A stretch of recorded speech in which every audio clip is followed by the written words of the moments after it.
Oh shit. Here we go again.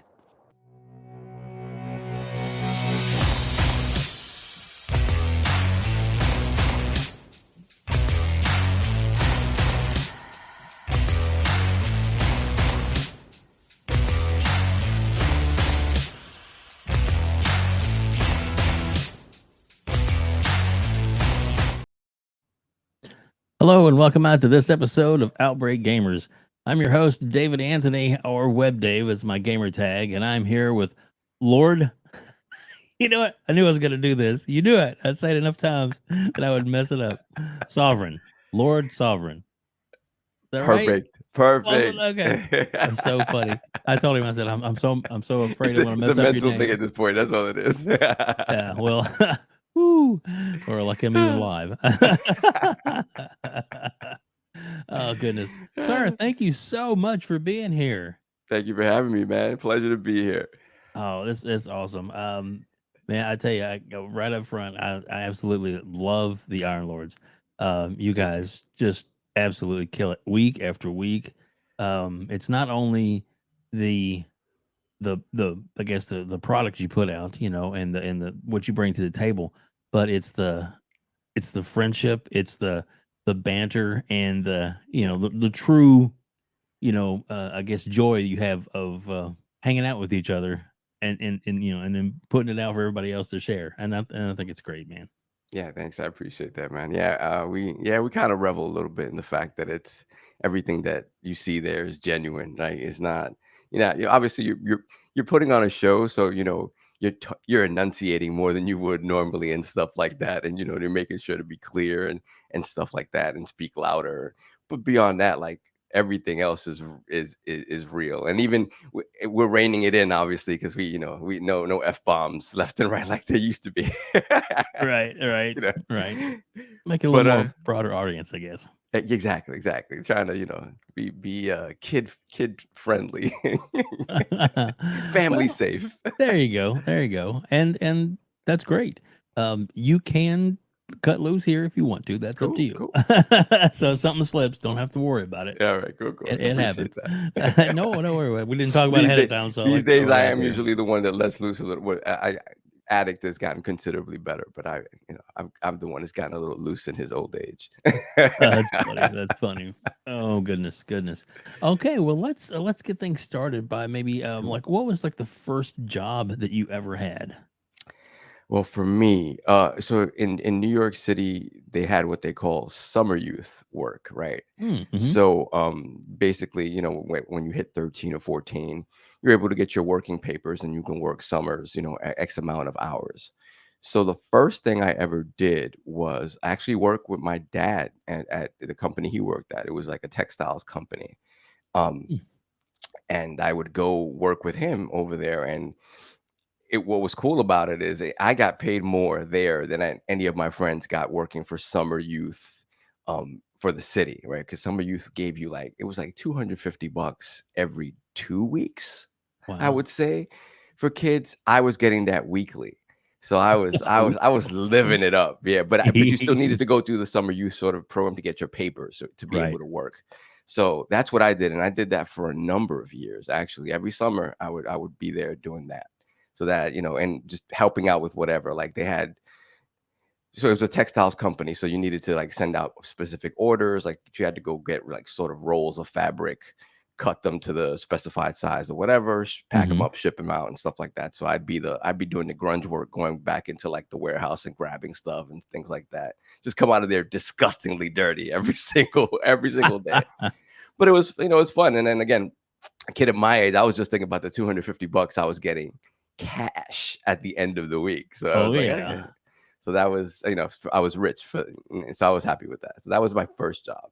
Yeah. Well, that's awesome. And something like that, those programs, I mean, Hmm. they kind of instill a little bit of work ethic, It does. even at a young age, and it's like because a lot of some of the youth today, it seems like it's not quite maybe as bad as it was a few years ago, but there was like it's all handed to him kind of thing. It Seems is. like It I is. know as a parent now, I Hmm. grew up to where I'm like well I want my kids to have a better education than I did, have a be on a better path and make more money than I did, and that kind of Mhm. thing. But then sometimes along that path, it's like I have more than my parents did, so Correct. it's like it seems it's a little easier for them than it was for me, That it and then of was, course and it you don't was for wanna my deny them, right? You know, like right, right, yeah. So it's like, am I Yeah. the cause of this problem? It Probably. So it is a problem that sort of kind of self-perpetuates, right? But yeah, you obviously wanna give them more that your parents were able to give you. That's always the thought in someone's mind. But at the same time, just teach them how to work for it and understand yeah, that you can't just get anything handed to you. Like, yeah, I don't have any kids yet, but my niece and my nephews grew up around me. So mhm, just kind of seeing them grow up and see kind of the struggles that my sister had with them or whatnot. And it's true, you got to teach them that because my oldest nephew is like 24, 25. mhm, Generally, he's a good kid, generally. He just has mhm. no direction, and he Right. doesn't really care, he'll lose jobs left and right, not caring about, the bridges that he burns along the way, and I'm telling him, you gotta be responsible. Just understand that once life is not easy, and you have to understand that once you reach a certain point, mom and dad can't take care of you anymore. You have to figure Right. this stuff out on your own. And if you haven't taken the lessons they've been trying to teach you for the past 25 years, it's gonna be hard. And you're gonna Yeah. keep thinking, and you gotta, bring yourself down a notch too. Like, sometimes young kids have a lot of hubris. They think they know it all. I know from Mhm. experience that for me, I thought I knew it all. And you just don't. But again, sometimes some people just need to fall very far in Right. order to see it. You can't be told Mhm. it. And that's one thing I think I've realized with them, even though not having children of my own, but doesn't matter how good the kid is, doesn't matter what opportunities you've given them, Mhm. they're gonna gravitate towards making the same sort of mistakes. And it's just gonna be, you're just gonna have to let them make them. Even Yeah. if you try everything in your power to make them avoid them, be like, hey, you don't want to go through this. Trust me. Yeah. They're probably gonna have to go through it. And that's just what it is. Yeah, or at Yeah, least some semblance of it for sure. exactly. Yeah, Exactly. yeah. No, I agree with you 100%. And if somebody had told me, when I was that age in 20s, 30s, or younger even, Hmm. that someday I'd be like taking care of my father until he passed, and now my mother. It's Right. like they can do hardly anything, Yeah. and it's like heartbreaking, but yet it's like, yeah. I joke Yeah. with my mom because she's where I got my humor, poor thing. Yeah. So, I keep telling her, I said, I'm changing your diapers more than you change mine. Stop you joke with her like that, and she, of course, she looks at me and she's like, well, it's either that or I Yeah. said, okay, Yeah. mom, we're on it, kind of Well, thing. So, it's you mentioned that, and it's funny 'cause, in my situation, like, my parents are both retired. My mom just retired last year, but she retired a little bit early to be mhm, able to help my dad. My dad, was diagnosed with Parkinson's mhm, in, like, I would say it's mid 60s. He's 72 now, 73. mhm, Um, and so he worked maybe another year and a half after his initial diagnosis. Then he just couldn't anymore, right? So what's yeah, sad is that, and that breaks my heart because it's like you worked all this time taking care of your family, both of you, to now be, retired and not be able to enjoy it because your body's breaking down on you and you have yeah, this disease that is, it's just progressive and every single day you're a little bit worse. And it's hard for me to see because again, the three of us in terms of siblings, and all of us, work a lot of hours, and it's hard for us to be there right, and to help in that regard.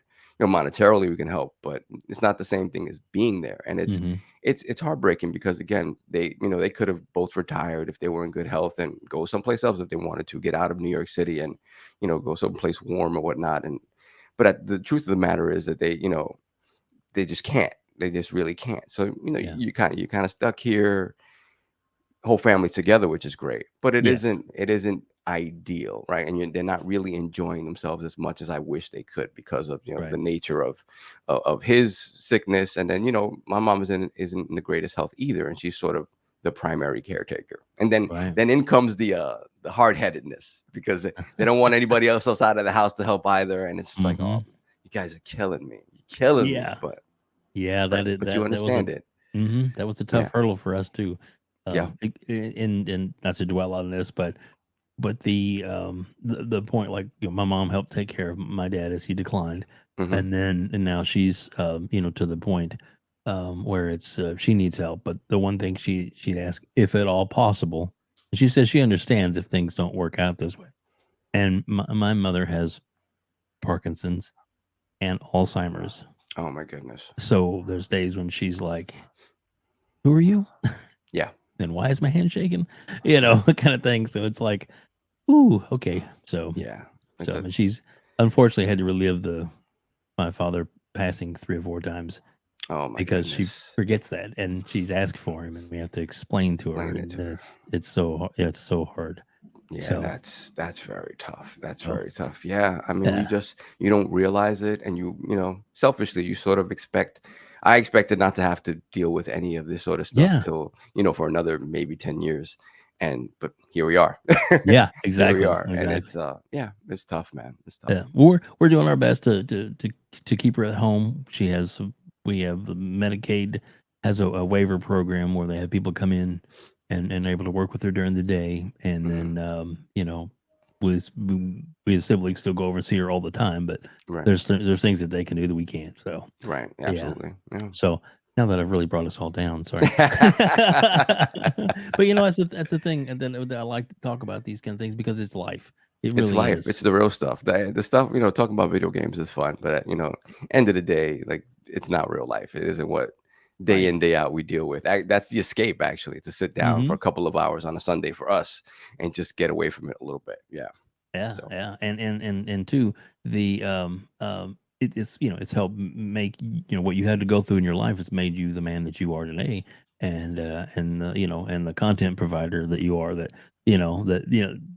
is yeah. not only passionate about your gaming, but yet you have a respect you know for what it is, and it's cool to see. Like I said, your podcast that you do with the Iron Lords is absolutely one of the best. And Thank you. Mr. Boomstick said it the best. It was Mm. like he's like these guys. When you were below the 10K and stuff, it was like Right. what they need. They should be 100K by now. And I honestly feel you guys are going to get there sooner than later. I hope so, So man. I hope so. Your mouth to God's ears. I hope so, but we appreciate that again because for us, it's you realize what you have, and it gets a little frustrating when the numbers don't necessarily reflect it because at the end of the day, it is is a numbers thing. right. And I just think, part of it is probably because a lot of the YouTube crowd is younger gamers, and they, regardless of what we're talking about, if we're talking about modern games or whatever, a lot of that comes from if I talk to my nephew who's 10 years old, he's playing Fortnite, he's into Roblox, he's into Mhm. stuff like that. So they're gonna gravitate to content creators that do that sort of stuff, and that just isn't us. Right. So we kind of acknowledge that the people that are going to sort of gravitate to our podcast are maybe a little bit older, maybe into certain different sort of things, maybe more of the core gamer if you want to Yeah. put it under that umbrella. But again, what we love is the fact that it's growing little by little, Yeah. and the people that come and listen to the show, or they stay because they realize that after a while, it's kind of like a homey place to be. I love the fact that we interact with the chat every Sunday and speak to Mhm. everybody, because that's important to us, and that's part of our dynamic. It's always been just yapping away. So it's only fitting that we sort of interact with the chat as much as possible. I don't ever see it not being a live show because it's doesn't really work that way. We could do it, but I don't know if that really works for our dynamic. Well, it's nice that it is live as well too. Yeah, And there's been times when you guys have actually been able to get all together. yeah, a I've couple I've seen times. a few of those podcasts that you did, like the round table type thing, and those are Yeah, pretty great too. So thanks, man. it's awesome. It's awesome. It really is. So let's talk about, I guess, your gaming, as it were. Hmm. Like so how did you get started in gaming? Was it like PC, arcade? What did it start for you? It was a little bit of everything. So Nice. arcade, right? Late 70s, early 80s. I was born in 76, right? So um I, from the age of 2 or 3, that I could, I could reach an arcade cabinet, with a stool or a high seat, one of those bar chairs. Um, I was fascinated with Pac-Man. And I Mhm. was fascinated with a Pong machine, and just having a little bit of access to that. My dad hanging out with his buddies, and he had me with him, whatever. I have access to that. And then on the home front, I had friends who had like the home Pong machine, a Magnavox Odyssey, and television. And then so I had access to that stuff in addition to the handhelds. And the handhelds back then were not even, I don't even think they were the Tiger Electronics, right? But you had like some sort of third party electronic, handheld sort of stuff that was in the same vein of Tiger, where it was just sort of predetermined paths, and it was just light lit pixels kind of Okay, that maybe like the Mattel Electronics, something the like that, like football the thing. Okay. like that, the Mattel Electronics. There was one that I had that I looked it up on eBay, and I'm probably gonna repurchase it. It's called Ah, Alien Attack. It oh, was I just had that one too. yeah, you had Alien Attack, so that Yes. was one of my favorites. And so stuff like that is what I initially played, and then eventually got the Atari 2600 in the house, and that was the first true console experience that I had in the house that was ours. Nice. Yeah, yeah. Nice. So old man here. Well, I got you He's beat. yeah, I know. Okay, hey, that's good. Old man talks good. We're all from around the same. Yeah. So me and my dad were in line to get that the day it came out. Oh, So there you okay. go. Yeah, yeah. You got me beat. You got me beat. So yeah, and I saw Star Wars in theaters. Just In saying. A New Hope in theaters. Yeah, I, Exactly. I I saw Return of the Jedi in theaters. Well, there you go. There you go. So yeah, I like it. It's but that's the cool thing about it is that gaming to me today, you Mhm. never would have thought it'd become where it is, and then it's like it's just, I mean, from the little home system with Pong, boop boop boop, turning a Yeah, little knob back and forth, thinking this was so cool, played it for hours and hours, and then the home machines, and then going to the arcades and just playing all kinds of, cool games, you yeah. know, Tron, Star Wars, all these in the arcade, but they were still like Space Invaders. 8-bit. Yeah, Yes, yeah. yes, yeah. Pac-Man, like you said, Tempest. Oh my God, I Oh lost my my mind on goodness. Tempest. So, All of that stuff. I think the coolest thing for me, just thinking about it, is just the fact that we were there for the whole thing. Like mhm, we've been there pretty much for the entire trajectory, and that's yeah. cool. Like, Mhm, when can you say that you were there from the inception of something, except you, your life, right? right. um, and to be able to see it grow and still care for it in that way at our age is a cool thing. So that's Yeah. why I hold it very dear. Nice, nice. So I guess from there, how did you get into, I guess, some of the newer consoles, or maybe the next evolution, like the Xbox, the PlayStation? What was your path? Was it Sega, Nintendo? Where It did you was go? it was definitely so after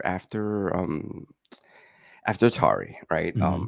The funny thing is I was one of the few kids who sort of understood the fall of Atari because my dad explained it to me. Hmm. Nice. Because we went from getting a game every now and again, every couple of months or whatever, to hey, we're gonna go to this store called Odd Lot. Um, Here's $20, get 40 games. I'm like, 50-cent games? What happened? And you're excited. You're like, oh, what the hell? Yeah, sure, no doubt. And I Yeah. came out of there and I'm like, I don't think they had 40 distinct games to buy. So I came out with like, maybe almost 30, and then, whatever. I didn't understand the concept of change back then. So I was like, I need to fill out these other 40, whatever. Right. Um, but then he explained to me why they were so cheap. And he was like, this is probably going to be it. And this video game thing, it might be over. And I was just like, oh. So after I, got over the excitement of playing all those games, then it set in like, man, I may not see this kind of stuff anymore. And that Hmm. was, for a young kid, you're like, what the hell? Well, I don't understand. So then from there, obviously, then Nintendo came back on the scene and sort of revitalized everything. And initially for us, we didn't have Nintendo. And that was kind of a blooper on our part. Our dad asked us one year, hey, do you want Nintendo, or do you guys each want bicycles? We're like, oh, we all want bikes for whatever Yeah. reason. We went with the bikes. Yeah. And so the Nintendo was not meant to be, at least at that point. Right. The following year, didn't make the same mistake, but I made not a different mistake. I went down a different path. Oh, yeah? So at that point, Cog and I have been in school together since like the 3rd grade. Mhm. And I think the Master System, Sega Master System, had been out for a bit already. And we were big Double Dragon fans. Like he and I would play Double Dragon on the way, on our walk home. We'd stop off at a laundromat and this like little restaurant also that had Double Dragon machines, and we'd stay there playing Double Dragon for a little bit before we went home. Nice. And we just loved Double Dragon. Yeah. So when the NES had Double Dragon, it was cool, but it wasn't 2-player, and it was a totally different game. So when when my dad took me to pick what my Christmas gift would be for that year, he was like, okay, pick. You're going to get an NES or you're going to get a Master System. And we went to Sears to get it. And we go to Sears, and the guy at the counter is like, okay, the NES comes with like the light gun, whatever. And I don't think it had Rob the Robot at that point. It was just a light gun, Right. Mario Brothers, and Duck Hunt. But the Master System came, because it wasn't as popular, it came with a little bit more. It came with Hang On, Safari Hunt, 2 controllers, the gun, was something else as well. In addition to a voucher for a free copy of Double Dragon before it hit retail. Wow. And I'm just like, and they specified on the box, on the cover, true arcade perfect. It was a lie, but it was essentially the arcade game in terms of content. And I was like, well, it's 2-player. I mean, that's it. I have to get this. So that turned me into a Sega kid immediately. And I had played some Sega at Cog's house and enjoyed it, but that really swayed me in that direction. And I just remember waiting. I thought, I filled in all the paperwork, sent it out. And I remember waiting. I'm like, this is a screw job. I'm not going to get this game. And I just remember maybe it was like February. So Christmas came and went. And no game yet, whatever. There was no means of communication that they had received it or anything like that. So I didn't know. February came and went. So it was like February, March. And my mom says, oh, you got a package. I'm like, okay, what? So I get it. It says Sega of America. And I open it up, and it is Double Dragon.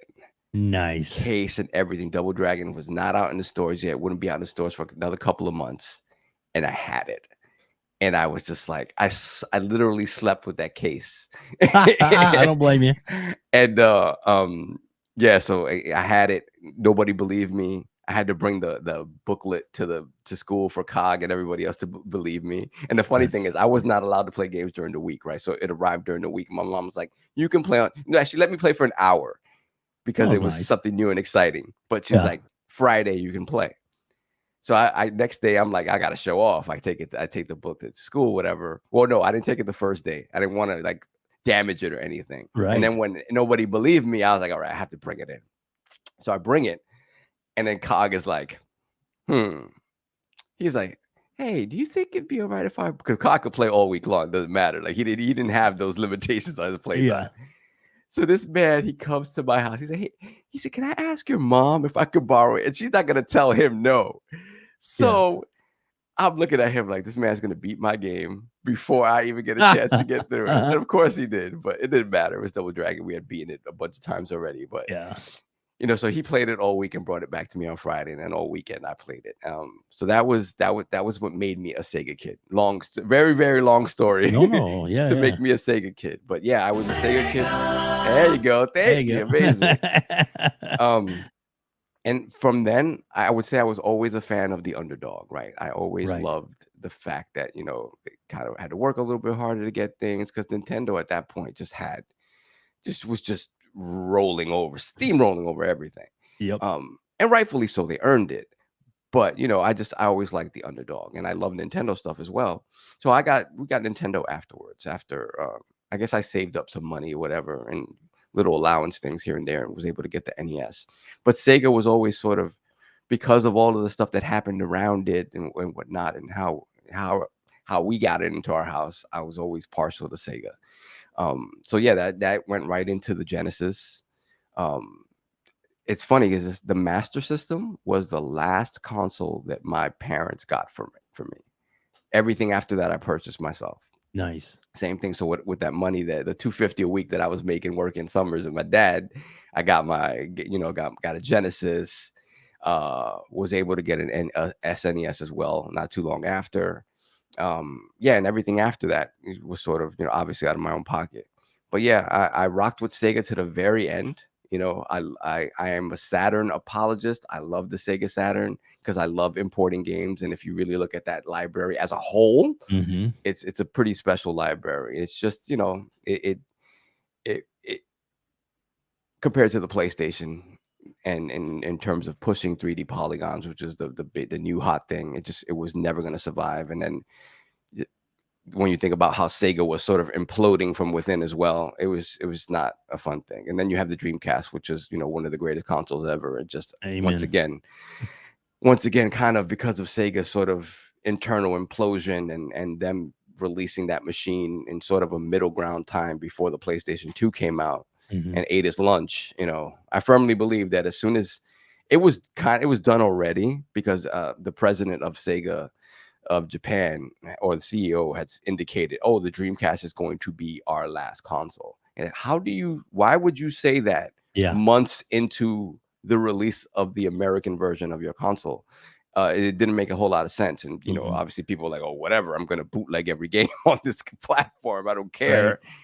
And so, yeah, the PlayStation 2, I really do firmly believe that is when everybody saw that Metal Gear Solid 2 demo, it was Oh done. yeah.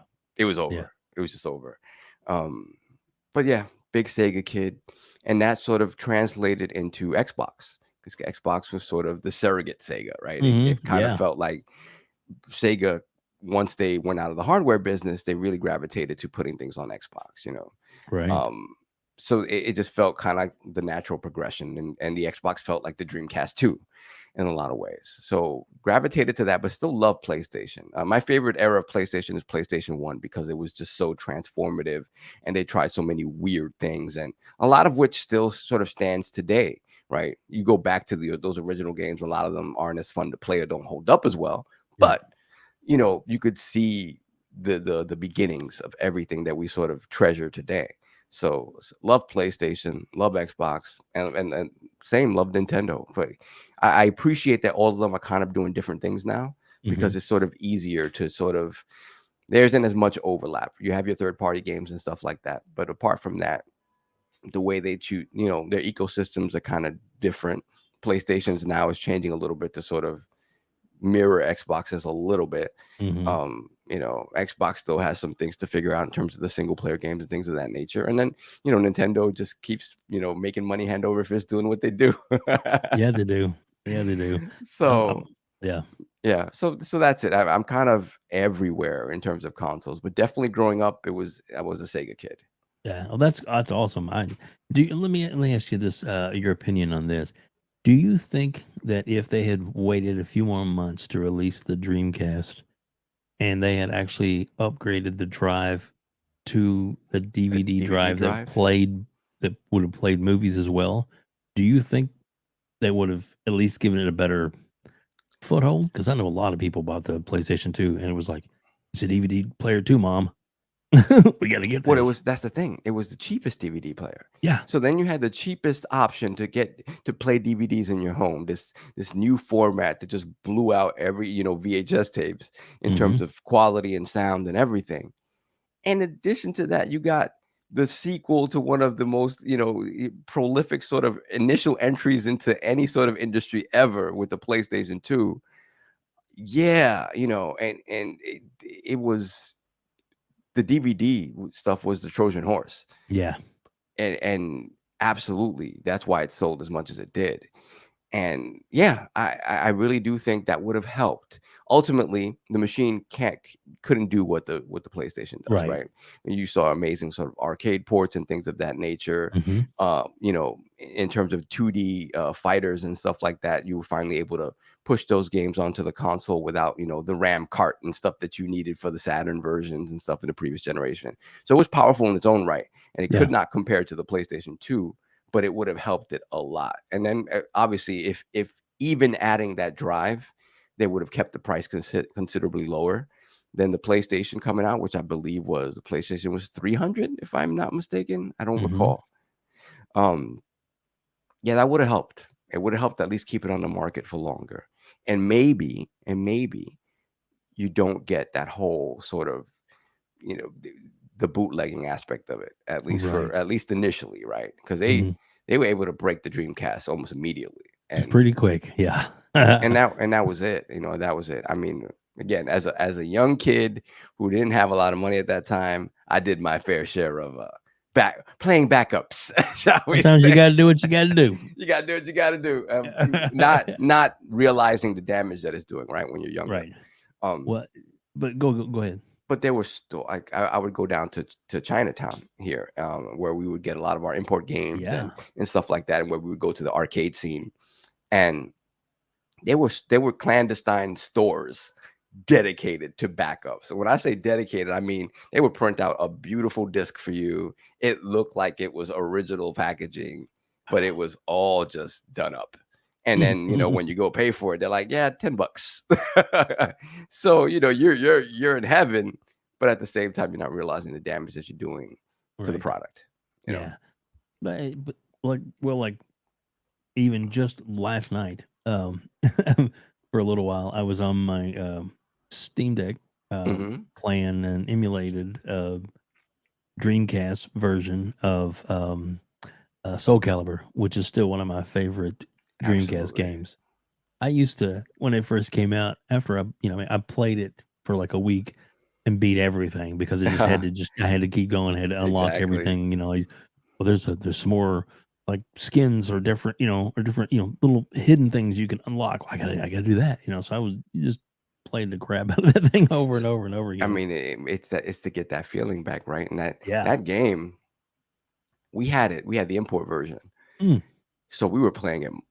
I forgot how much earlier the Dreamcast came out in Japan, but we had the import version, and Nice. we were hours and hours and hours playing that game because leading up to it, when we saw how much better it looked than the arcade version, we were like, wait a minute, this is the first time we're really, really, really getting the arcade at home. Where it's Yeah. not hyperbole, it's not a lie. It really is better than the arcade. And then we fell in love with, the katas, the sort of the demo practice videos that they would put up of everyone using their styles and their weapons and whatnot. And it was like The little clips, right? the little clips. You Yeah. turn it on, and it was in-game engine.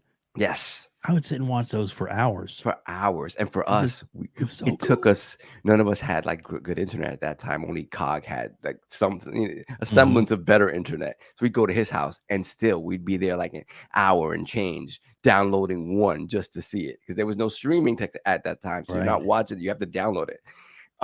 And we just go crazy. And if it happened to be your character that we were downloading at the moment, you're like, oh my God, I can't wait to see what this character does. And we love that game so much, and we played it just as much when we got the US version. So yeah, Soul Nice. Calibur is a special game. Yeah. And I wish it's one of those that I wish they would really sink their teeth into cleaning it up and redoing it. I think it could be a modernized version, high res, next gen graphics. I think it would be absolutely amazing. Right, because it still plays great. I think Mhm. some of the upgrades they've made in subsequent years, like Soul Calibur 2 is great, obviously. But Oh with yeah, all the licensing stuff, I don't know if they can go that was back to that. crazy. Yeah, but yeah, man, that original is still super good, and in Mhm. terms of fighting games, like it holds up. Same goes like if you went back to play maybe not Tekken 1, Tekken 2, Tekken 3, Yeah. those games hold up gameplay wise. They really, Yes. really do. And they're simpler, right? But in a lot of ways, that kind of it takes it back to the essence of the fight, where it's just like, yeah, not too much in the way of super moves.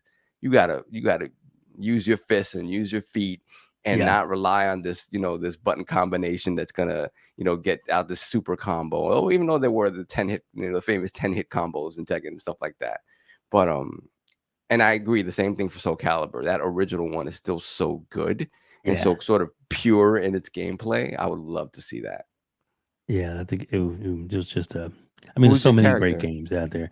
It was Khalik, I believe, the guy with the staff, the long Yep. pole. I think that was That was one of my favorite. Max was cool too. Maxie. Yeah. Yeah, all those, there were some good characters in there, Yeah. but yeah, I don't know, somebody I probably pronounced it wrong. Khalik. Yeah, Khalid Killian. Yeah, I think that was Yeah, Cog's guy, Maxi. I forgot who used Maxi. Might have been King who used Maxi, or my brother, yeah. Kaibatsu. I was a big Mitsurugi guy. Oh yes. Love Mitsurugi. And then when I got really good, I started just doing like, sort of when I'd beat somebody, I'd turn my back to them and sheathe the sword. Oh my god, that's so funny. It's so bad, so bad. Like it was one of those things. Like you get it to your little grooves and stuff. That was part of the fun of us playing. It was just all the crap talking. Like it was a lot of shit talking going on. That sounds so funny. You saying that kind of reminds me or in the arcade. I used to, every day after Yes. school go to the arcade, and when Killer Instinct, the first one came out, and we finally, through whatever magazine Mm-hmm. came out that talked about the secret to where you could have Orchid flash all the characters. And Yeah. we were like, what? We spent hours mastering that.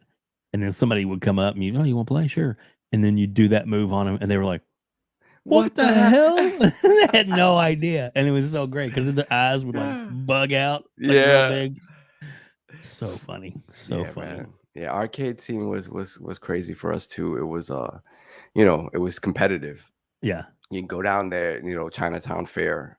And the Chinatown Fair was famous for being like kind of a hub for a lot of like people that would be considered pro players today.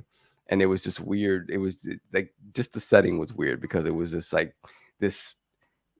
It was part of this like grungy looking underpass. And when you walk in, there's their claim to fame is that they had like a chicken. It's just like a chicken a live chicken is just there. That's like the mascot of the place.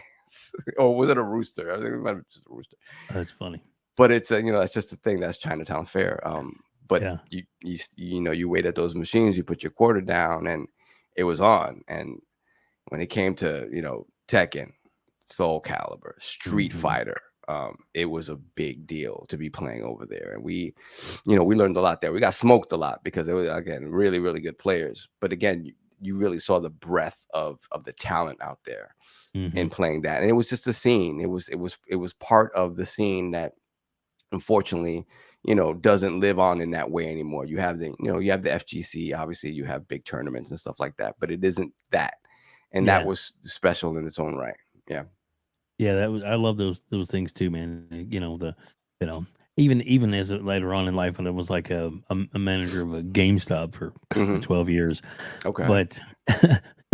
But we do like Guitar Hero tournaments, like in the mall and stuff, and like maybe 2 or 3 times a year for a while. And they had kids that were like, can I use my own guitar? I'm like, yeah, no, because I knew they'd hacked it and messed with it to where it made it a little looser. Exactly, little combo. I don't know if you could save certain combinations and stuff like that. I don't know. Yeah, I never really played Guitar Hero like that. I don't. By that time, my reflexes were diminished. I don't think I'd be any good at it. One of the kids is in Evansville story. Basically, it was like an hour drive away. Another GameStop, Right.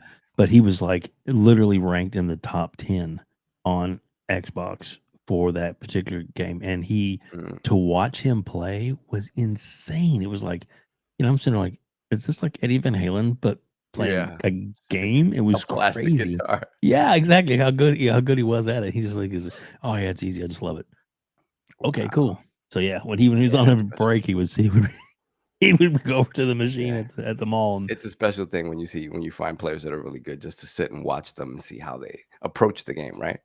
Yeah, it's crazy. So from there, I guess so I mean, as we go up to the current gaming, like where we're at now with games, I guess you so is Sovereign, is that your gamer tag too, or BX Sovereign. It's funny. I always make fun because the names like Cognito, Sovereign, King, stuff like that. It came from Tekken because what Hmm. happened was in Tekken, we played a lot of Tekken, so we started getting so good that we started giving ourselves monikers, right? Yeah. So King, I forgot what King's was. It might have just been King. But which was funny because I used King a lot in Tekken, but I also used Brian Fury. Cog was Cognito, but he said Cognito the northern leg because he used to use he used harangue a lot. He loved harangue. Yeah. Um, and then my brother we call him it would Kai. He called himself Kaibatsu, but quote unquote the demoralizer because he was just that good at just breaking you down and making you. Right. Hated fighting my brother. He was so good. So I said I have to come up with a name that people will be disgusted to have to say, like this reverent sort of dominant sounding name. So I'm just looking for random words to sort of exude dominance or something like that, and I come up with sovereign. Like sovereign sounds so it just sounds like a powerful word. And you Hmm. obviously you look it up, you're like, okay, it means sort of like controlling yourself or whatever the case may be, but it is indicative of power and sort of. Right. So I was like, I just called myself the Sovereign, and that sounds even crazier, right? It's like, these guys are not like having to call me. I'm not calling you the Sovereign, right? And the funny thing about that is that it came up with that. We were using that for years, and I remember watching Hercules: The Legendary Journeys with Kevin Sorbo, Oh and he yeah. had like a doppelganger of him in the show that was called the Sovereign. I was like, they copied my name. And then, of course, the name of the ship in Mass Effect 1 was Sovereign and stuff like that. So I was like, oh, these people owe me money because I came up with it first. That's funny. So that's where Sovereign comes from. It's just me trying to find like a moniker that sounded dominant that would be disgusted at having to say. So yeah, nobody likes calling me the Sovereign. Well, it's awesome. But now it is you. You know what I mean? It's Yeah. Lord Sovereign is definitely, you know who you're talking about. Yeah, So it's funny because you move. When I first came on, I was like, you don't. I know that the Lord stuff is from Destiny. I'm not a Destiny guy. You don't have to right. call me Lord anything. He's like, no, you're Lord Sovereign. Damn it. I'm like, it's kind of a, it's kind of like a double. It's just like calling me Lord. It's kind of the same thing. Right, right. So it doesn't Yeah. make a whole lot of sense, but whatever. Lord Sovereign it is. And There you go. It and it's works, stuck. right? Yeah, it works. It works. Well, it definitely stuck. So let's talk about how you guys I mean, all right. First, did you start doing any internet or podcasting yourself, or how did you get into podcasting and and then of course Yeah. into the beast that it is now of the Iron Lords? Yeah, not at all. Not at all. Honestly, it's funny. All of us used to go to Cog's house every Friday, Saturday, play video Hmm. games, right? When with the advent of Xbox Live and the true internet generation and us being able to play online on console, right? Because I was a PC gamer to an extent. King was as well, but not Cog, not my brother, stuff like that. So it was really when it hit consoles in a big way that we sort of stopped going to each other's houses and everybody was sort of sitting on their own couch and just playing multiplayer that way. So, and I sort of gravitated away from that because I loved just the hangout part of it, right? And it Hmm. wasn't the same when you had all these other random people in chat rooms and stuff. So I never really gravitated to the multiplayer aspect of just sitting on my couch playing with my friends over the internet as much as the rest of the guys did. So I found myself sort of removed from it a little bit. I wasn't, when it came to the Xbox 360 generation, I was working a lot and stuff like that. So I wasn't playing a whole bunch of multiplayer stuff with them. So I kind of lost touch with the group in that way, where these guys still sort of maintained that at least online, right? And so what happened was that Xbox One generation Destiny comes out, and I think at that point, Cog and a couple of guys, including Addict that he had met through Destiny, I believe. Hmm. Um, they were so big into Destiny that they wanted to, hey, let's start a podcast about Destiny and talk about it. It's a live service game. There's always going to be something to talk about. Let's do that. Um, and so he started that with Addict and two other guys, to Lord SWAT and Lord, oh my God, they're gonna kill me. It's been so long, but very, very cool guys, very cool guys. And they started that. And what happened was, when you start a podcast, one of the first things you have to do is really try to stick to a schedule and stuff like that. If you want it to really resonate, if you can't, life gets in the way because life always gets in the way. It If, does. yeah, if you can't, then you're not going to hit with people the way you sort of want to. So it just came a point that at one point during the podcast, they transitioned to try to make it more of a general games podcast. And in those early episodes, it was still those four guys, with Cog, Addict, and SWAT. And damn it, it doesn't come to me. I'm That's so okay. sorry. Lord Sleet, I think, and maybe that's wrong, but we'll do that. Lord Sleet. It works. And I came on as a guest one time. Oh, don't look that up. Jeez, oh, horrible. Oh yeah. And King came on at one time as well. And we both had our little moment on the show, whatever. And then as things sort of progressed, Cox said, "Hey, I want you and King to come on and be part of the show regularly. SWAT and Sleet can't really stay." And we were trying to, grow this thing. It's going to be a general games podcast. We'll talk minimally about Destiny, and they all love Destiny. I don't. So Right. I was like, okay, because again, I'm not going to be much of a help with the Destiny stuff. And then that was it. We just started from there in 2017 proper. And we've been doing it ever since. And you learn, you sort of get better, find your voice, learn to project better, not be afraid of when you see a 1,000 people in the chat and you're like, oh no, wow, 1,000 people are listening to me talk. This is insane. But yeah, that's kind of what it was. It was just definitely Addict who kind of put the seed in Cog's mind to start this, and Cog saying, yeah, you know what, I could do that, and it going from there and just sort of evolving into what it is today.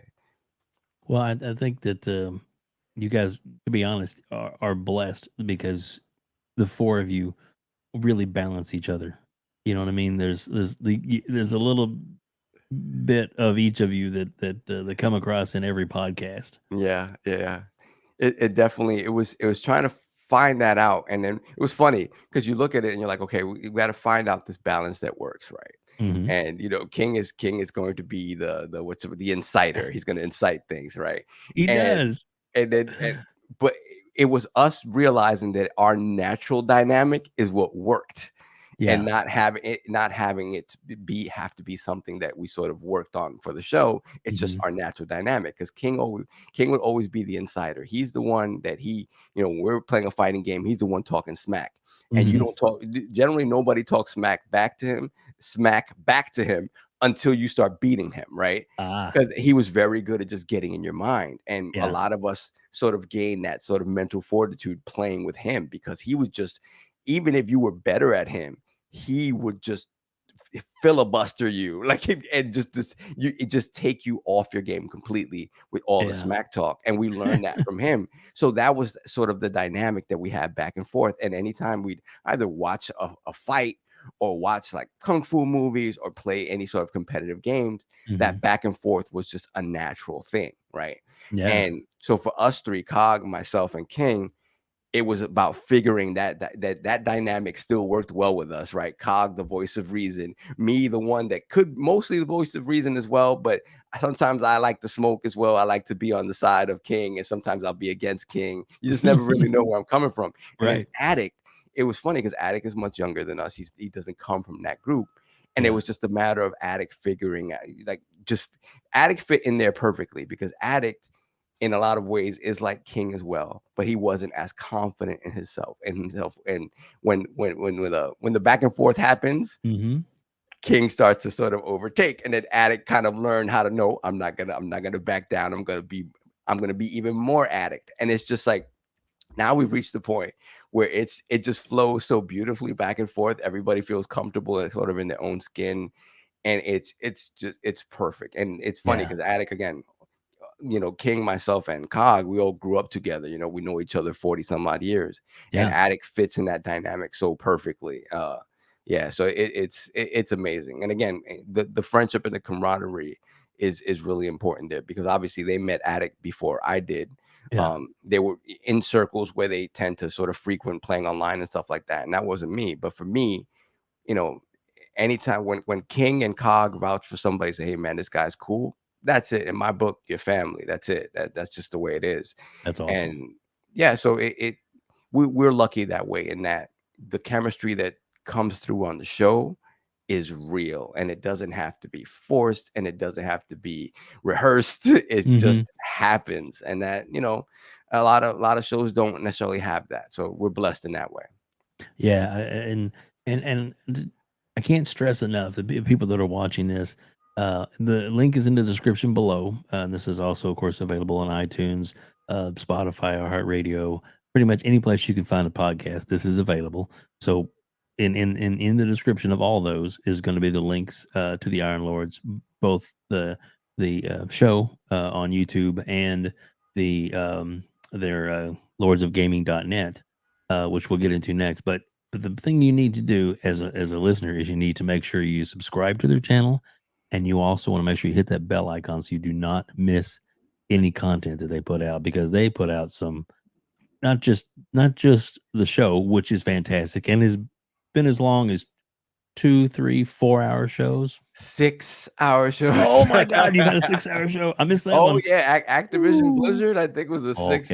Okay. Yeah, because I had to give the guys the smoke, because nobody believed me that something like that could happen. So I had to pat myself on the back for like a good half hour, and Nice. then but everybody wanted in on, obviously it was one Sure. of the most unexpected sort of purchases ever. So yeah, that was a long show. Well, Go back to that one. hopefully next couple of months you guys will have another follow-up show when the deal's done. When the deal's done, and I think that's the most interesting part about it, is to see, okay, how is this stuff really going to play out? Everybody speculates, so like, oh my God, the moment the deal's done, you're going to have 50 Call of Duty games in Game Pass, and maybe that's true. Who knows? I don't know. Right. Or maybe not. Or maybe not. It's going to be interesting. So I like when things finally happen, speculation's over, and let's see how it affects our day to day in terms of the industry, right? Yeah. Because you always that's the important part, right? That the things that they promise, they actually make good on, and and the fears that people have around it hopefully don't come to fruition. Right. Well, and then I guess the board coming to Phil saying, "Who's next?" Because that's going to happen. Yeah, because they still have because $90 billion in cash on hand available to them. It's just going to happen because their model is Game Pass now. The subscription service is always going to seek to own as much of its own content as possible, because it's cheaper for them. Yeah. If you think about how many movies does Netflix sort of license out anymore, as opposed to what it used to do? Not much. Like it's most of it is its own content, because that's the way you really make money. You keep it in house. So it was always going to be that way. I don't know that they purchased something as big as Activision Blizzard, because the amount of scrutiny they'll get. I hope they don't, but there's a lot of other great places, and even if it's not necessarily another developer, I guess we should say right away, but there's plenty of studios. Yeah, for sure. Even ones that they work with that they don't own, that if they are not careful, somebody else may try and snatch them up. Well, absolutely. And it puts, I understand people's trepidation with the whole, I mean, it's set off this whole thing in motion where it's just buy. Right. But we're also living in a time where a lot of these, these smaller studios, if they don't get a hit on their hands, they may be gone. Right. Yeah. So I don't mind if an Xbox or a PlayStation or a Nintendo scoops them up and allows them to continue to create. Right. Yeah. I don't have an issue with that, because I don't mind getting every platform that's available. I don't have an issue with that. Some people just pick one platform, and that'll kind of leave them out in the cold for certain things. Yeah. But yeah, for me, I'd rather continue seeing these devs exist and be able to make games. And that's just there's a lot to blame in terms of creating sort of an environment where it's that volatile and one and done, and you can be out of there. So it's just the nature of the games business now. It is. And like I said, things have come a long way. And I think was it Phil said it best. This is Yeah. about delivering great exclusive games for you that ship on platforms where Game Pass exists. I love Yeah. his little laugh. Well, yeah, because that is that, that was the Bethesda line, right? Yeah. And that line hasn't necessarily been clearly defined with the Activision Blizzard stuff, and it can't be until the purchase is complete, whatever the case may be. But Yeah. yeah, that was the Bethesda line, right? And then legacy games, whatever that means, right? Yeah. It's so again, they all do it. They all do it. If you're gonna buy something outright, I'd rather you buy it outright than sort of buy the rights to it for X amount of years and keeping it off other platforms. I don't like that. It doesn't make a whole lot of sense. Might as well if PlayStation went out and just purchased Square Enix and all that stuff was just on PlayStation, cool, it's done. Yeah. I mean, I'd prefer Square Enix to be independent, but hey, cool, it's done. Now I know where I get those games, and that's it. There's no if, ands, or but. There's no gray area about it. Right. I agree with you on that 100%. And then you don't have people feeling, well, you shouldn't have people feeling like, oh, this was taken away from me. Hey, Right. it's business. It happens. That's where it's going to be. Go get it there. If you have an issue with that, then at that point, it's kind of a you problem. Yeah, It just exactly. it just is what it is. So yeah, it's an interesting time. It's an interesting time when you talk about us that have kind of been there since the inception of this whole thing, and to see how it's gotten so big that it's come to this level where it's nearly $70 billion purchases and things of that nature. That's exciting. Yeah. At the same time, as somebody who's older and who was gaming when it wasn't cool to game, all right. Oh, It's you're one right. of those things. It's just one of those things. It's eye-opening. You're like, wow, we're here, and there's pluses and minuses to that, right? Right. So Yeah. it's just interesting. It's just interesting. And again, hope to continue to be around for the rest of the ride and see where Me it takes us. too. Me too. Well, I think we're young enough that we'll be okay for that for a little while We'll be, longer. well, at least for a while. Yeah, at least for a while. Got to keep my health, work out at a gym. You obviously work out at a gym a lot more than I do. But I used to. Yeah. There was a point where I was a beast, and I fell off. Got married for the second time. That's another. That's a conversation for another podcast. I'm with you. I'm with you. I got it right the second time.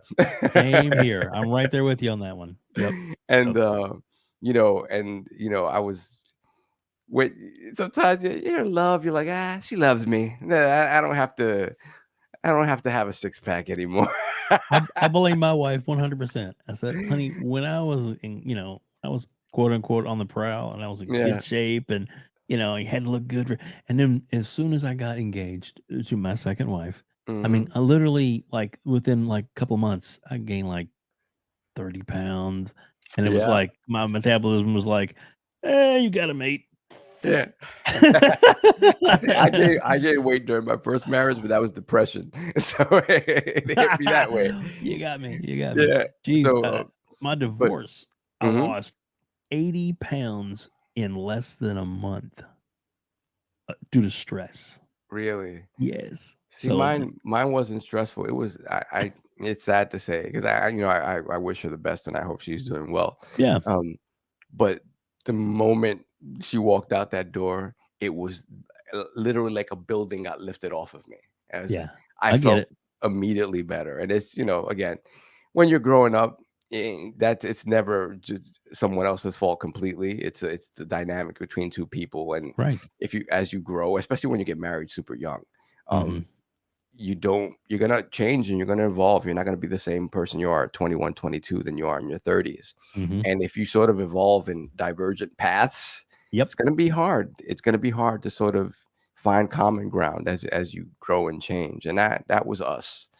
And just it is what it is. But it was definitely a weight lifted when I walked away from that. Yeah, well, I always look at it this way. With me, it's like at the time I was devastated when when she was like, I want a divorce, and I was like, what? But I look back at my life now, and it's like, oh man, that was the best thing that ever happened to me. Exactly. Because look where I'm at now. And this is the thing. I was the one that asked for the divorce, and I was devastated at having to do that because you still have feelings. You care, and you're like, how did I get to this point? That was not that was not my plan, but here I Right. am. Mhm. So it doesn't matter who, it's good if you were in a position where you wouldn't have done it, right? But it Yeah. was the right thing to do, then hey, good on her to see it, and it's better for both of you. Yeah. Yeah. Yeah. I'm with you. I'm with you. Yeah. It's never, you never feel that way in the moment. It's just it sucks in the moment, no matter whose quote unquote fault it is. Exactly. Exactly. And like you said earlier, it takes two to tango. Yeah. So no matter what, even if you mentally may not think it's a good reason for that person to want to leave, Hmm. there's a reason in their mind it's pretty damn good that they would just leave and Yeah. move on. That So maybe they don't want to be, super honest about, and that's fine. yeah. Again, hey, Yep. yeah, Yeah, you can only it's control what you say and do and feel. exactly, One exactly, of the big exactly. lessons that I learned coming out of that first marriage is like, you can't change anybody. Mm-mm. You You can't can't. change You really anybody. can't. You really can't. And you're like, wow, this podcast is taking me all over the place. Wow. I No, really I love it, appreciate man. I come love it because on. we don't have these conversations a lot. We Yeah. we did one sort of community podcast where we got questions from the Patreon, Hmm. and it delved into personal stuff, and that's great. I love talking about that stuff because it's just Yeah. regular talk, and It is. again, as guys who sort of pride ourselves on being accessible and having a back and forth with the chat and stuff like that. That sort of stuff is cool, man. Because again, I it's weird that people look to you sometimes as, hey, what you guys do makes my week better, makes me, it allows me to take my mind off the stress that I have, something going on in my life, whatever. And that's when you hear that, you're like, I'm just a dude talking on a in my house, Yeah. maybe in my underwear, talking talking on a microphone. Don't drop that camera Yeah, down. yeah, no, Just no, kidding. not at all, not at all. Teasing. But it is that thing of like, wow, this person, gets value from that, and Yeah. after a while you start to feel like it's a responsibility in a good way. Exactly. Good way. Right. So anything, if somebody feels that my life experiences and talking about them can impart some sort of knowledge that helps them in Hmm. just processing anything that they're going through, or just being able to just listen to a conversation that feels like home, whatever Right. the case may be, I appreciate that and I respect that, and I try to do, and we all do actually, we all try to do right by that as much as possible. Well, as an outsider looking in and watching your show and then watching you guys grow over the last year, explode over the last year, to be honest. I mean, really, well, almost 2 years now, but Yeah. you guys are literally just boom, and but the people look to you, to me, looking outside, looking in, Mhm. looking to you guys. Um, you really probably couldn't have picked a better group of people to kind of look up to or to help you if you're having a tough time. It's a like you said, Yeah. it's a good show because even if somebody's having a bad day or somebody's having a bad life experience or illness Mhm. or whatever, um, the to be honest, the family feeling between the four of you and Yeah. the love you have of each other and the respect, no Mhm. matter how much fun you have, like brothers picking on Yeah. each other sometimes, it's still from the heart, and Oh you yeah, can for feel sure. it in every podcast. You really Yeah. can. It is. It's funny because it's a lot of that. It's just us and our dynamic and the Mhm. camaraderie. You're right, and the friendship and the love for years. But a lot of that's formulated because of Cog. Cog Yeah. is from a young age. He's always been the one that we sort of gravitated to, because he's always had that energy of like being welcoming, and like, Mhm. when we had our group of guys, all the lords, we call them lords from back in the day. Mhm. There were guys that they were really going through some stuff, impoverished situations, things of that nature. But he would bring them into the fold with the gaming, and it was just like they had some place to be. They had some place to feel welcomed, Mhm. whatever. And it was just like it was, we owe that to him. We owe that to his mom for allowing us to always a bunch of sweaty, dirty kids and congregating in her house every week. Yeah. Because my mom, I love my mom dearly, and she's a wonderful woman. But that was not gonna happen in my house. No. She Yep. maybe every now and again, if there was a fight, because we would get the pay-per-views or whatever in my house, Mhm. cool, the guys could come over, but not every weekend. No, no, no. You Yeah. go ahead, go to his house for that. Yeah. But he's always just been that way. He's always been that way, where he brings people into the fold, makes them feel special and wanted within this group and not feel like outsiders. And he obviously carry that energy into the show. And just seeing, obviously he stepped back and saw the positive influence he can have on this space. Because when we talk about it, there's so much, especially online. You talk about Twitter and just the internet in general, people's willingness to say horrible things to one another because there are no consequences to it. We try to push back on that as much as possible. If we start hearing, seeing back and forths in the chat that are just not healthy, people name calling, whatever, you're out of there. Not too long ago, we got somebody out of the chat that's been in the chat forever, and they're like, "Yeah, you overstepped the line. You got hot for whatever reason and started saying things that don't attacking other people. We're not gonna have that. We're trying to nurture this as much of a positive environment as we can because it's video games, man. You cursing somebody out in earnest. You could curse somebody out, they beat you in the game, whatever. That's your friend, whatever. But how are you flipping out? And no, it doesn't make any sense to us. It never has. When we were younger, obviously, you get more hot-headed. There've been fist fights over video games in our group. For sure, it's happened. But again, you're young, you're stupid, you're hot-headed, whatever. But at the end of the day, the love is still there. You come back to the table like, oh, we shouldn't have taken it that far or whatever. The smack talk is fine, but people get hot. But when you're in your 40s or whatever, I'm not arguing with anybody over video games to that extent. It's just not happening. Gotta go mute. So that exactly. So that's what we try to nurture. And again, a lot of it is just his ideas about how it should be from the beginning, and he was right. The same thing about, I'll tell you right now, if we had decided from the beginning to be like, we're just going to be ourselves, untethered, completely off the rip, talking how we, F-bombs, cursing, whatever, we'd be at 1 million subscribers now. I tell you right now, because that Iron Lord podcast is a different beast altogether. And we're definitely capable of taking it there. But, it wasn't the right, for me, one day I have children or whatever, and I'm like, why is Daddy cursing up a storm every other second on the show? Like, I don't want that. No. So maybe we have, a patron tier or something where we could do a little bit more of that, where it's not the most public facing thing or whatever. Because again, you're a human being, you're an adult, you're gonna curse, you're gonna say things, and that, if adult wants to hear that, sure.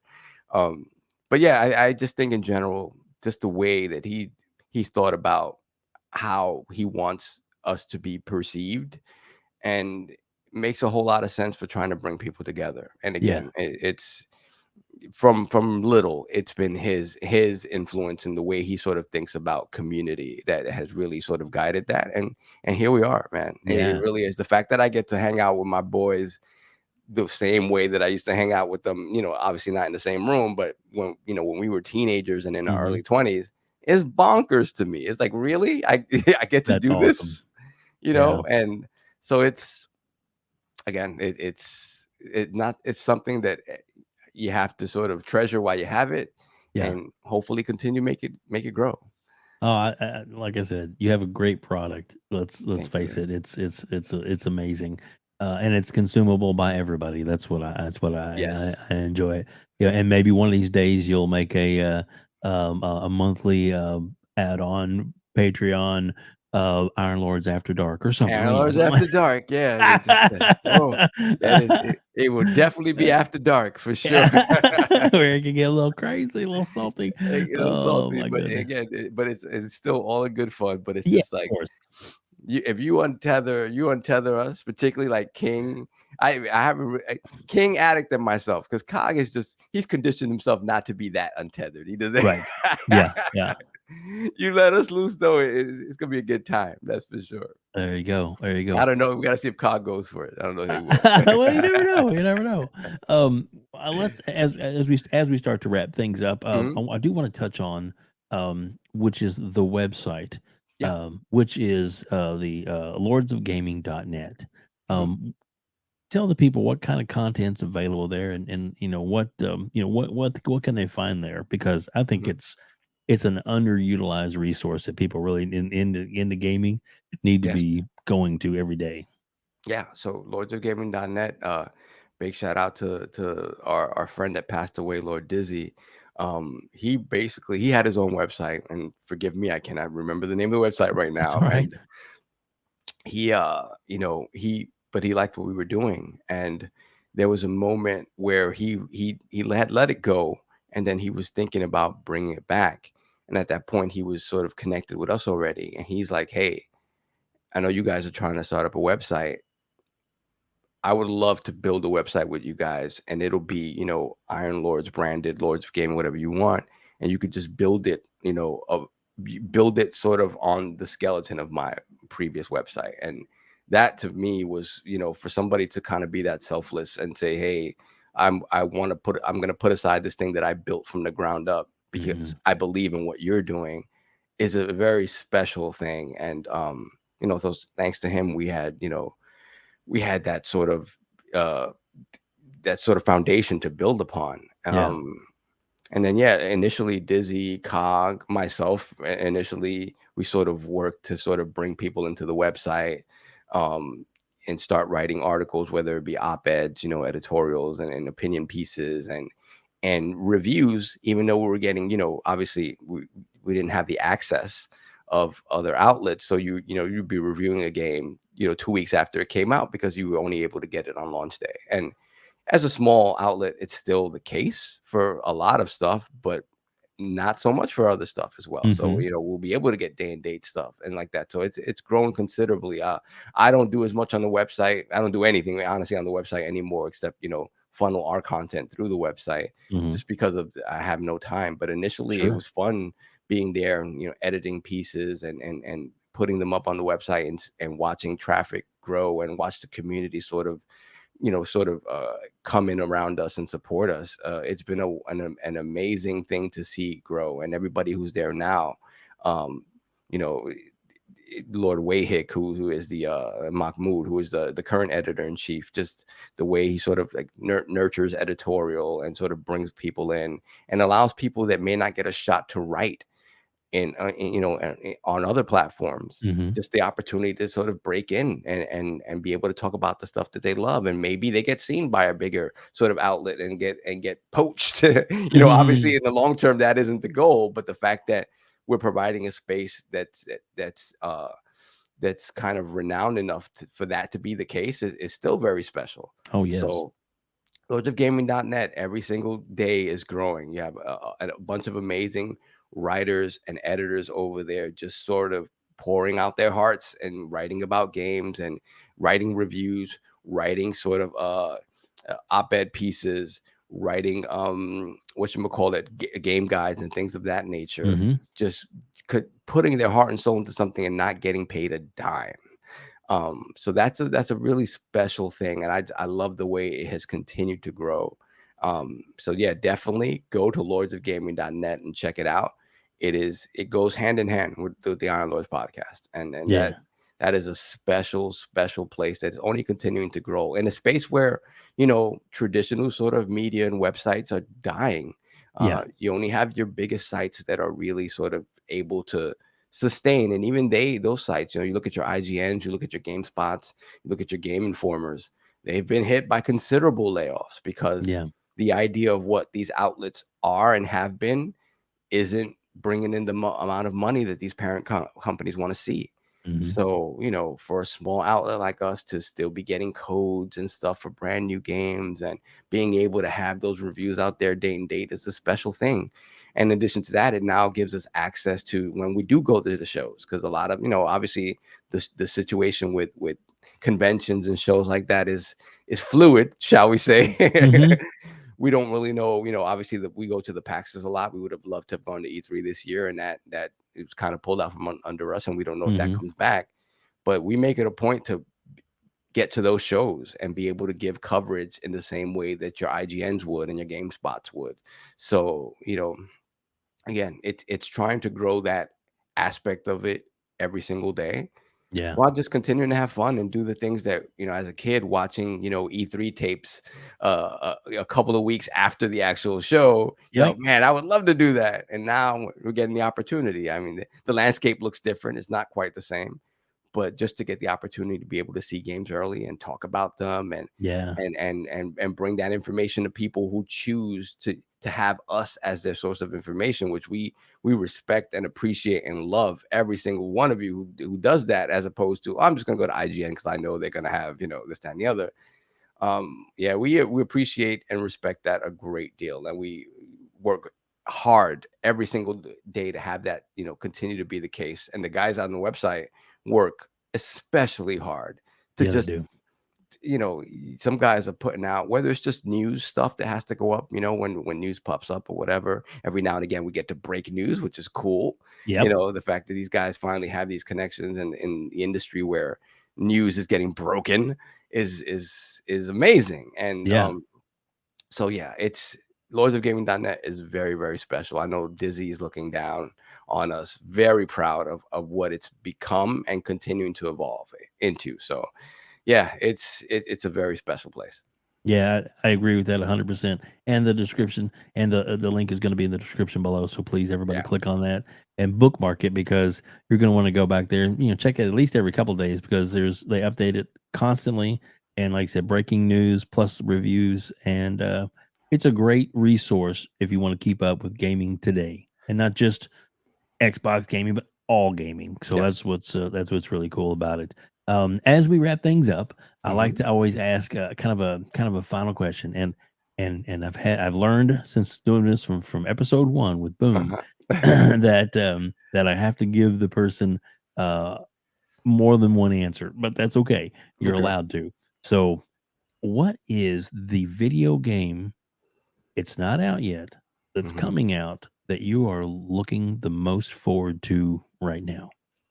It's something that everybody knows about too. Something that everybody knows about Yeah, that I'm looking the most forward to. and it can be more than What one. am I most excited about? Um, hmm. Wolverine. Good choice. I'm excited for Wolverine. I'm excited to see what Insomniac does with that.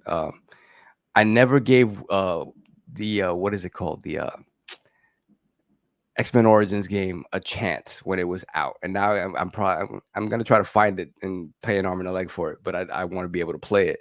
Nice. I just never gave it the chance because I didn't like the movie very much, but Right. I just should have played the game. So I'm excited to see what Insomniac does with that, because they've done a great job with Spider-Man. So that, and then beyond that, I'm excited for Hellblade 2. Ninja Theory has always been a studio, when you go back to things like Heavenly Sword, DMC, Hmm. what the hell is it? Odyssey to the West. I forgot what the heck it's called. It's it was on 360 and PS3. Starts with an E. I believe starts with an E. Anyway, That's all right. I'm trying to think, trying to help. I can't think of it. is it Enslaved? Could be Enslaved. Could be.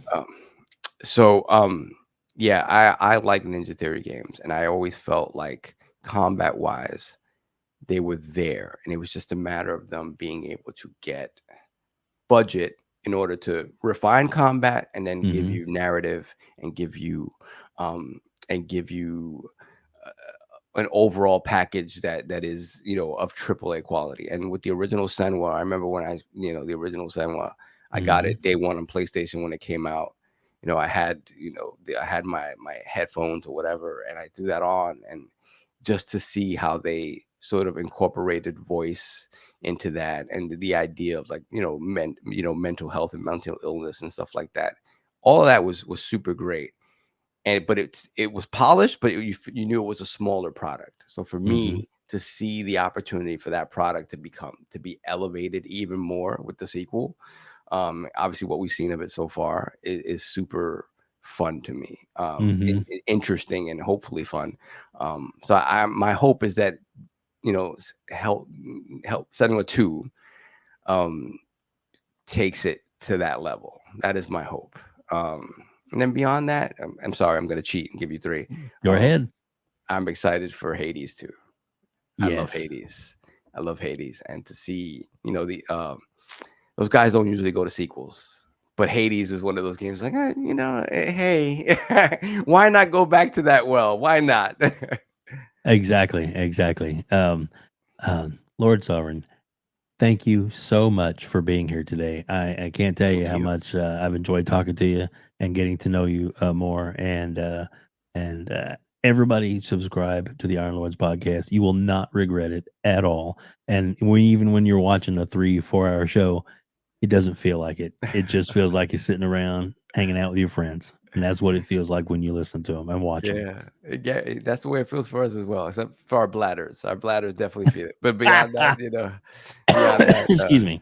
yeah, it's a fun time. So thank you so much for having me, man. I appreciate that. I love having conversations like this, and I just love the fact that people, hey, you know, we're just regular dudes that, you Yeah. know, that we just sit out, you know, in front of a mic for a couple of hours every Sunday and try to make people laugh and talk about the stuff that we love, because we generally do love gaming. I wish I had more time to do more of it. Playing Resident Evil 4 right now, and just to see that classic sort of polished up and brought forward is kind of crazy. But yeah, absolutely love the fact that you know, we have these opportunities to sit down and talk. So I appreciate you really, because just love talking about life, games. Life and games go hand in hand. So They do. Well, again, thank you so much for being here, and you, Jay. thanks everybody else for tuning in. We have a bunch of episodes in the can, almost 60 now. Nice. Episodes. Yeah. We've got now this year the third Iron Lord I've got to. I still got one more, and he is elusive. I'll tell you that right now.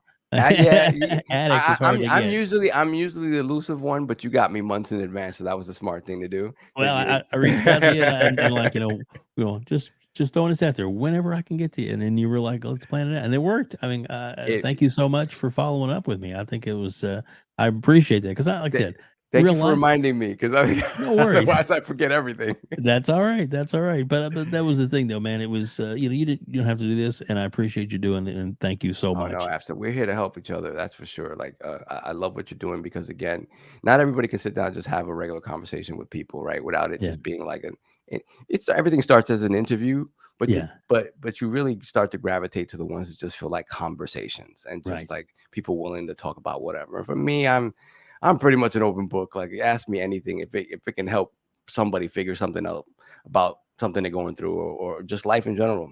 Yeah. It's weird to me because I'm still going through it, but at the same time, I understand how helpful it is just to hear other people talk. Yeah, You know, yeah, it so is. And as a person, like I said, watching your guys' content, I'm glad you guys are there, and I'm yeah. glad you're there. And again, thank you so much for being here. And thanks to everybody for joining us here today on Outbreak Gamers.